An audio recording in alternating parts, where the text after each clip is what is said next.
ನಮ್ಮನೆ ಯುವರಾಣಿ, ಹೇ ನಮ್ಮನೆ ಯುವರಾಣಿ.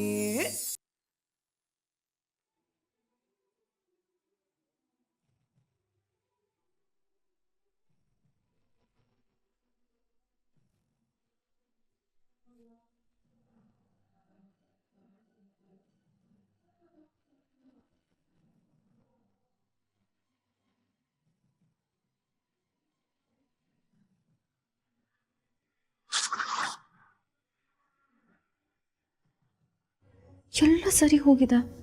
ತಾತ ಆಸೆ ಪಟ್ಟಿರೋ ಹಾಗೆ ಮತ್ತೆ ನಮ್ಮ ಕುಟುಂಬ ತುಂಬ ಸಂಸಾರ ಆಗಿದೆ. ಆದರೂ ಯಾಕೆ ನಂಗೆ ಸಮಾಧಾನನೇ ಆಗ್ತಿಲ್ಲ. ಎಲ್ಲೂ ಏನೂ ಸರಿ ಹೋಗ್ತಿಲ್ಲ. ಏನಾಗ್ತಿದೆ?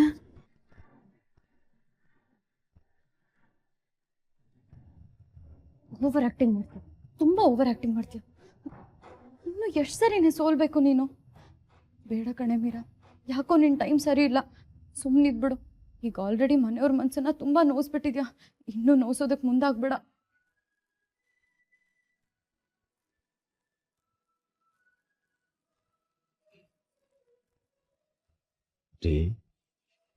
ಹಸುವಾಗ್ತಾ ಇದೆಯಮ್ಮ? ಇಲ್ಲ ತಾತ.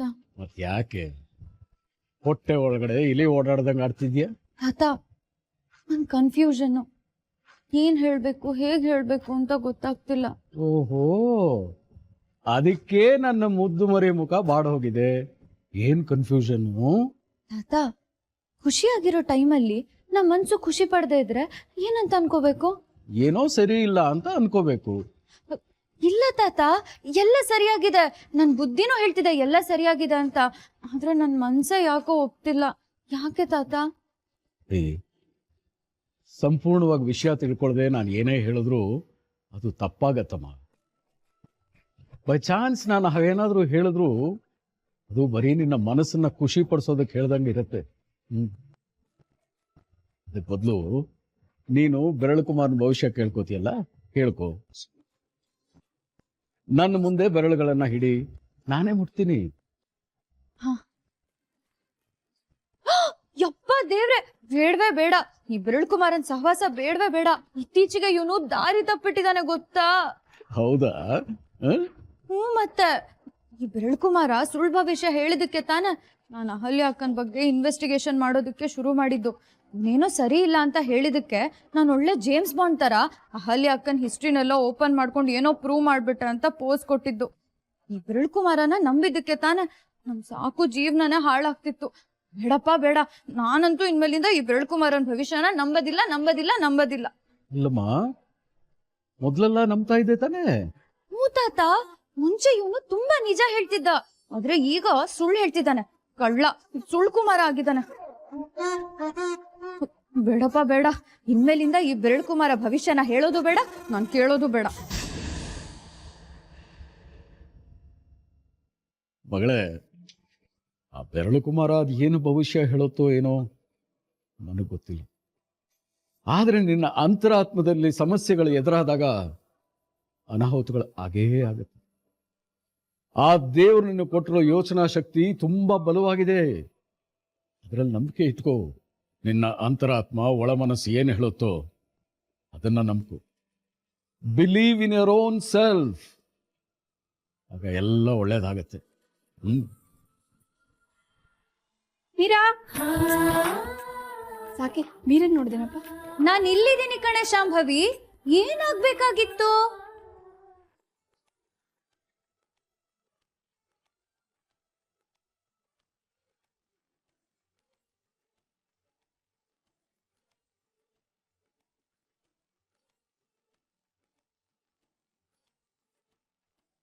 ಅಮ್ಮನ್ನೇ ಹೆಸರಿಡದ್ ಕರಿತೀನಿ.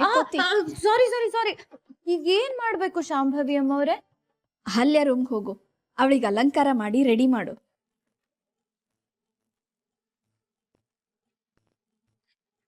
ಅಹಲ್ಯ ಅಕ್ಕನ ರೆಡಿ ಮಾಡ್ಬೇಕಾ? ನಾನಾ? ಹುಲಿ ಬೋನಿಗೆ ಹೋಗ್ಬೇಕಾ? ನಾನಾ ಅಂತ ಕೇಳ್ದಾಗಿತ್ತು ನೀನ್ ಕೇಳಿದ್ದು. ಹುಲಿ ಬೋನಿಗೆ ಹೋಗ್ತಿದ್ನೋ ಏನೋ, ಆದ್ರೆ ಅಕ್ಕನ ರೂಮಿಗೆ ಮಾತ್ರ ಹೋಗಲ್ಲ. ಅಲ್ಲ, ಈಗ ಯಾಕೆ ಅಕ್ಕಂಗ್ ರೆಡಿ ಮಾಡ್ಬೇಕು? ಅದೆಲ್ಲ ನಿನ್ಗೆ ಯಾಕೆ? ಸುಮ್ನೆ ಹೇಳಿದ್ದಷ್ಟು ಕೇಳ್ಬೇಕು. ಹೋಗು. ಅಮ್ಮ ಅಮ್ಮ ನಂಗೆ ಬೇರೆ ಕೆಲಸ ಇದೆ, ಪ್ಲೀಸ್ ನೀನೇ ರೆಡಿ ಮಾಡ್ಬಿಡು. ಅಯ್ಯೋ ನನಗ್ ರೆಡಿ ಮಾಡೋದಕ್ ಬರಲ್ಲ ಕಣೆ. ಅಯ್ಯೋ ಅಮ್ಮ ನನಗೂ ರೆಡಿ ಮಾಡೋದಕ್ ಬರಲ್ಲ. ಹೇಗಿದ್ರು ಸಾಕು ಇಲ್ಲೇ ಇದಾನಲ್ಲ, ಅವನ್ಗೆ ಹೇಳು, ಅವನಿಗೆ ಹೇಗ್ ಬೇಕೋ ಹಾಗೆ ಹೆಂಡತಿಗೆ ಅಲಂಕಾರ ಮಾಡ್ತಾನೆ. ಎಣ್ಣೆ ಮೇಲೆ ಬಾರಿಸ್ತೀನಿ ಅಷ್ಟೇ, ಸುಮ್ನೆ ಹೋಗು ಅಂದ್ರೆ ಹೋಗ್ಬೇಕು. ಹೋಗು. ಅಮ್ಮ ಅಮ್ಮ ಪ್ಲೀಸ್ ನೋಡೋ ಸಾಕು, ನಾನು ಯಾವ ಕೆಲಸ ಮಾಡಲ್ಲ ಅಂತ ಹೇಳ್ತೀನೋ ಅದೇ ಕೆಲಸ ಮಾಡು ಅಂತ ಅಮ್ಮ ಹೇಳ್ತಾರ. ಇದು ಸರಿನಾ? ನೀನಾದ್ರೂ ಹೇಳೋದಲ್ವಾ? ಹೌದು, ರಾತ್ರಿ ಮಲ್ಕೊಳ್ಳೋ ಟೈಮಲ್ಲಿ ಯಾಕೆ ರೆಡಿ ಮಾಡ್ಬೇಕು? ಅದೇನೋಪ್ಪ ನನಗ್ ಗೊತ್ತಿಲ್ಲ, ಅಮ್ಮ ಹೇಳಿದ್ರಲ್ವಾ, ನೀನೇ ಹೋಗಿ ರೆಡಿ ಮಾಡು. ಸಾಕು ಸಾಕು ಪ್ಲೀಸ್ ಕಾಣೋ, ನೀನೇ ನಿನ್ ಹೆಂಡತಿಗೆ ಸಿಂಗಾರ ಮಾಡೋ. ನಾನ್ ಹೇಗೆ ರೆಡಿ ಮಾಡ್ಲಿ? ಅಮ್ಮ ನಿನಗ್ ತಾನೇ ಹೇಳಿರೋದು, ನೀನೇ ಹೋಗು. ಹೌದಾ, ನೀನ್ ನಂಗೆ ಹೆಲ್ಪ್ ಮಾಡಲ್ವಾ? ಓ ಯಾರನ್ನಪ್ಪ ಕೇಳಲಿ? ನಮ್ರತ. ನಮ್ರತ ನೀನೇ ರೆಡಿ ಮಾಡೋದಲ್ವೇನೆ, ಪಾಪ ನಮ್ರತನ್ ಯಾಕೆ ಹೋಗ್ತೀಯ? ಸಾಕು, ನಿನ್ನ ಹತ್ರ ಯಾಕೋ ಮುಚ್ಚು ಮರೆ, ಇರೋ ವಿಷಯನ ಹೇಳ್ಬಿಡ್ತೀನಿ. ಮದ್ವೆಲಿ ಅಷ್ಟು ದೊಡ್ಡ ಇನ್ಸಿಡೆಂಟ್ ನಡೆದ್ಮೇಲೆ ಅಹಲ್ಯ ಅಕ್ಕನ ಮುಂದೆ ನಿಂತ್ಕೊಳ್ಳೋ ಧೈರ್ಯನೇ ಬರ್ತಿಲ್ಲ. ಗುರು ಅವ್ರ ಮನ್ಸಿಗೆ ಹರ್ಟ್ ಆಗಿದೆ ಅಂತ ಒಂದ್ ಮಾತು ಹೇಳಿದ್ರೆ ಸಾಕು, ನಿಜವಾಗ್ಲೂ ನನ್ನ ಹೃದಯನೇ ಒಡೆದು ಹೋಗುತ್ತೆ ಗೊತ್ತಾ? ಮೀರಾ, ಇನ್ನು ಎಷ್ಟು ದಿನ ಅಂತ ಗಿಲ್ಟ್ನ ಕಂಟಿನ್ಯೂ ಮಾಡ್ತೀಯ? ಬಿಟ್ಟು ಹಾಕೋ ತಾನೆ. ಅನಿ ನೋಡು, ಅನಿಗೂ ಗಿಲ್ಟ್ ಕಾಡಿತ್ತಪ್ಪ, ಆದ್ರೆ ಅವ್ನು ಕಂಟಿನ್ಯೂ ಮಾಡದ್ನ. ಸಾರಿ ಕೇಳಿ ಎಲ್ಲ ಸರಿ ಮಾಡ್ಕೊಂಡ. ಆದ್ರೆ ಅದ್ ನನ್ನಿಂದ ಆಗ್ತಿಲ್ವೇ? ಆದ್ರೆ ಈಗ ಅವಕಾಶ ಇದೆಯಲ್ಲ, ಅವ್ರನ್ನ ರೆಡಿ ಮಾಡ್ತಾ ನಿನ್ ಮನ್ಸಲ್ಲಿ ಇರೋದನ್ನೆಲ್ಲ ಹೇಳ್ಕೊಂಡ್ಬಿಡು. ಧೈರ್ಯ ಬರ್ತಿಲ್ಲ ಕಣೋ. ಮೀರಾ, ನನ್ನ ಹೆಂಡತಿನ ನನ್ಗಿಷ್ಟ ಆಗೋ ಥರ ರೆಡಿ ಮಾಡಲ್ವಾ? ಮದ್ವೆ ಆಗ್ತಿದ್ದ ಹಾಗೆ ನಾನು ಇಷ್ಟ ಕಷ್ಟ ಕೇಳೋದೇ ಬಿಟ್ಬಿಟ್ಯಾ? ಒಂದು ಶರ್ಟ್ನು ನಿನ್ನನ್ನೇ ಕೇಳಿ ಹಾಕೊಳ್ಳೋ ನನ್ನ ಮಾತಿಗೆ ಬೆಲೆ ಇಲ್ವಾ? ಏನೋ ಎಮೋಷನಲ್ ಬ್ಲ್ಯಾಕ್ ಮೇಲ್ ಮಾಡ್ತಿದ್ಯಾ? ಅಲ್ಲ, ರಿಕ್ವೆಸ್ಟ್. ಸರಿ ಬಿಡು, ಹೋಗರಿ ಬೇಡ. ಆದ್ರೆ ನಾನು ನಿನ್ ಹೆಂಡತಿನ ರೆಡಿ ಮಾಡೋದಕ್ಕೆ ಹೋಗ್ತಿಲ್ಲ. ಮತ್ತೆಲ್ಲಿಗೆ ಹೊರಟೆ? ನಾನು ನಮ್ಮ ಅಕ್ಕನ ಹತ್ರ ಸಾರಿ ಕೇಳೋದಕ್ಕೆ ಹೋಗ್ತಿದ್ದೀನಿ. ಬಾಯ್. ಅಯ್ಯೋ ದೇವ್ರೆ, ಮರ್ತ್ಬಿಟ್ಟೆ. ಅದಕ್ಕಿಂತ ಮುಂಚೆ ಒಂದು ಇಂಪಾರ್ಟೆಂಟ್ ಕೆಲಸ ಮಾಡೋದ್ ಬಾಕಿ ಇದೆ. ಅಮ್ಮ, ತಾತ, ಪ್ರಣಮ್, ಸುಂದ್ರಣ್ಣ, ಅನಿ, ನಮ್ರತ, ಲಕ್ಷ್ಮಿ ಆಂಟಿ ಎಲ್ರು ಬನ್ನಿ ಬೇಗ. ಅಂಕಲ್ ಎಲ್ಲಿದ್ದೀರಾ? ಅಮ್ಮ ಮೀರಾ, ನನ್ ಮಾತ್ ಕೇಳು. ಮೀರಾ, ಅಮ್ಮ, ಅನಿ, ತಾತ, ಪ್ರಣಮ್, ಏನೇ ಇದು, ಏನೇ ಮಾಡ್ತಿದ್ಯಾ? ಪ್ಲೀಸ್ ಕಣಿ, ಎಲ್ರ ಮುಂದೆ ನಂಗೆ ಎಂಬಾರೇಜ್ ಮಾಡ್ಬೇಡ. ಆಲ್ರೆಡಿ ನರ್ವಸ್ ಆಗಿದ್ದೀನಿ ಕಣೆ. ಪ್ಲೀಸ್ ಕಣೆ. ಓ ಸಾಕು, ನಿನ್ ವಿಷಯ ಅಲ್ಲ, ಇರಪ್ಪ. ನಮ್ರತ, ಲಕ್ಷ್ಮಿ ಆಂಟಿ, ಅಂಕಲ್, ಅನಿ, ಅಮ್ಮ, ತಾತ, ನಿನ್ ವಿಷಯ ಅಲ್ಲ ಕಣು, ಸುಮ್ಮನಿರು.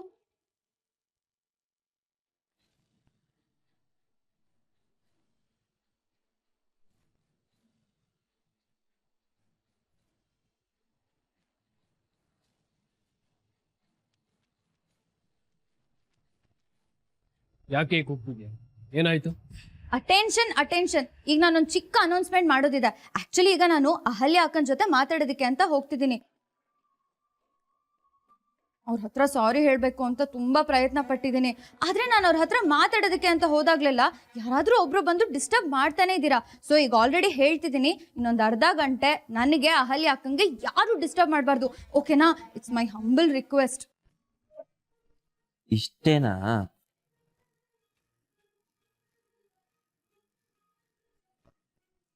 ಸರಿನಮ್ಮ, ನಿನಗೆ ಯಾರು ಡಿಸ್ಟರ್ಬ್ ಮಾಡಲ್ಲ, ಹೋಗ್ಬಾ. ಗೊತ್ತು ಸಾಕು, ನೀನಂತೂ ನಂಗೆ ಡಿಸ್ಟರ್ಬ್ ಮಾಡಲ್ಲ ಅಂತ. ಯಾಕೆ ಹೇಳು? ನೀನ್ ನನ್ನ ಬಂಗಾರಿ ಬೆಸ್ಟ್ ಫ್ರೆಂಡ್.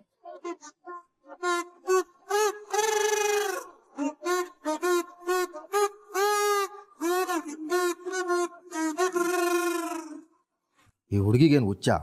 ಯಾವ್ದಾವುದೋ ವಿಷಯಕ್ಕೆ ಏನೋ ಆಯ್ತು ಅನ್ನೋಂಗೆ ಗಲಾಟೆ ಮಾಡುತ್ತೆ. ಸರಿ ಥ್ಯಾಂಕ್ ಯು ಎವ್ರಿಬಡಿ. ನಾನು ಬರ್ತೀನಿ, ಬಾಯ್. ಅನಿ, ಇವಳಲ್ಲಿ ಹೋಗಿ ಏನಾದ್ರೂ ಕಿತಾಪತಿ ಮಾಡಿದ್ರೆ? ನಿಜನಮ್ಮ. ಮೀರಾ, ಗೊತ್ತು. ಈಗ ಅಮ್ಮ ಹೇಳಿದ್ದನ್ನ ನೀನು ಹೇಳ್ಬೇಡ. ನಾನು ಹೋಗ್ತಿರೋದು ಪ್ಯೂರ್ಲಿ ಸಾರಿ ಕೇಳೋದಕ್ಕೆ. ಯಾವ ಎಡವಟ್ ಮಾಡೋದಕ್ಕೂ ಅಲ್ಲ, ಕಿತಾಪತಿ ಮಾಡೋದಕ್ಕೂ ಅಲ್ಲ, ಡಿಟೆಕ್ಟಿವ್ ಕೆಲಸಕ್ಕೂ ಅಲ್ಲ, ಅಥವಾ ಇನ್ವೆಸ್ಟಿಗೇಷನ್ ಮಾಡೋದಕ್ಕೂ ಅಲ್ಲ. ಆದ್ರೆ ಪ್ಲೀಸ್ ಇನ್ನೊಂದು ಅರ್ಧ ಗಂಟೆ ನೀವು ಯಾರು ಡಿಸ್ಟರ್ಬ್ ಮಾಡಬಾರ್ದು, ಓಕೆನಾ?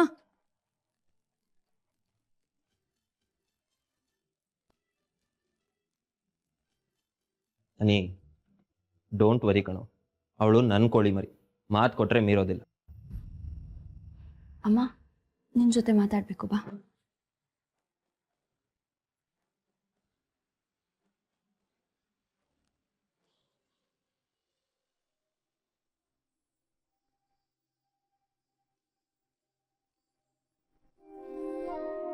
ಅಯ್ಯೋ, ಅಲ್ಲಿ ನೋಡಿದ್ರೆ ಅನೌನ್ಸ್ಮೆಂಟ್ ಮಾಡಿ ಬಂದೆ.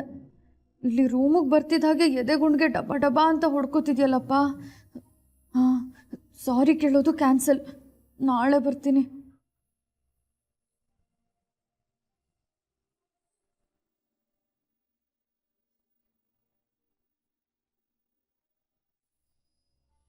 ಯಾಕೆ ಮೀರಾ ಹಾಗೆ ಹೋಗ್ತಾ ಇದ್ಯಾ? ಒಳಗ್ ಬಾ. ನೋಡ್ಬಿಟ್ರಾ?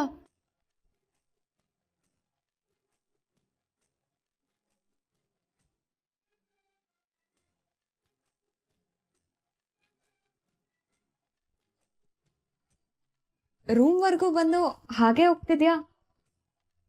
ಅದು ಅಕ್ಕ, ಅದು ಹಾಂ, ಅಮ್ಮ ನಿಮಗೆ ರೆಡಿ ಮಾಡೋದಕ್ಕೆ ಹೇಳಿದ್ರು. ನೀವು ಆಲ್ರೆಡಿ ರೆಡಿ ಆಗ್ತಿದ್ರಿ ಅಲ್ವಾ, ಯಾಕೆ ಅಂತ ವಾಪಸ್ ಹೊರಟೆ. ಯಾಕೆ?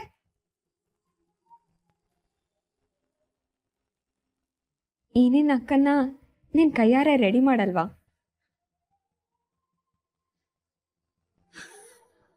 ನನ್ ಮೇಲೆ ನಿನ್ಗಿನ್ನೂ ಡೌಟ್ ಇದೆಯಾ?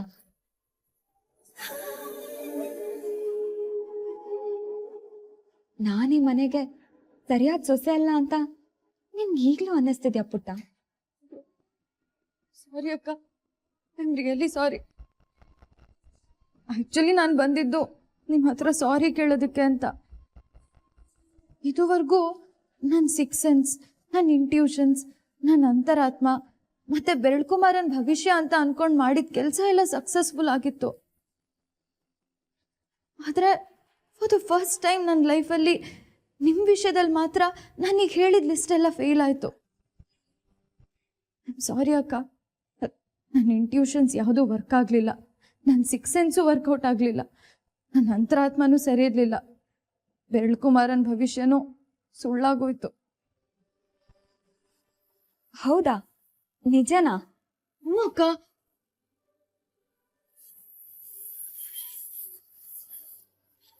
ಆ್ಯಕ್ಚುಲಿ ನಿಮ್ಮನ್ನ ನೋಡೋದಕ್ಕೆ ಅಂತ ಫಸ್ಟ್ ಟೈಮ್ ನಿಮ್ಮ ಮನೆಗೆ ಬಂದಾಗ ನೀವೆಲ್ಲರೂ ಮನೆ ಒಳಗಡೆ ಇದ್ದು ಹೊರಗಡೆಯಿಂದ ಬೀಗ ಹಾಕಿದ್ ನೋಡಿ ನೀವೇನೋ ಗೋಲ್ಮಾಲ್ ಮಾಡ್ತಿದ್ದೀರಾ ಅಂದ್ಕೊಂಡೆ. ಅಲ್ಲೇ ಫಸ್ಟ್ ಟೈಮ್ ನಾನು ಎಡವಿದ್ದು. ಸೆಕೆಂಡ್ ಟೈಮ್ ನಿಮಗೆ ಕಾಲ್ಗೆಜ್ಜೆ ಕೊಟ್ಟು ಅದನ್ನ ಜೋಪಾನವಾಗಿ ನೋಡ್ಕೊಳ್ಳಿ ಅಂತ ಹೇಳ್ದೆ. ಮೊಬೈಲ್ ತಗೊಳ್ಳೋದಕ್ಕೆ ಅಂತ ವಾಪಸ್ ಬಂದಾಗ ನೀವು ಆ ಕಾಲ್ಗೆಜ್ಜೆನ ಚೇರ್ ಮೇಲೆ ಇಟ್ಟಿದ್ದನ್ನು ನೋಡ್ಬಿಟ್ಟು ನೀವು ನಮ್ಮ ಫೀಲಿಂಗ್ಸ್ಗೆ ಬೆಲೆನೇ ಕೊಡಲ್ವನೋ, ನಮ್ಮ ಭಾವನೆಗಳಿಗೆ ಬೆಲೆನೇ ಕೊಡದೇ ಇರೋ ವ್ಯಕ್ತಿ ಅಂತೆಲ್ಲ ಅನ್ಕೊಂಡ್ಬಿಟ್ಟೆ.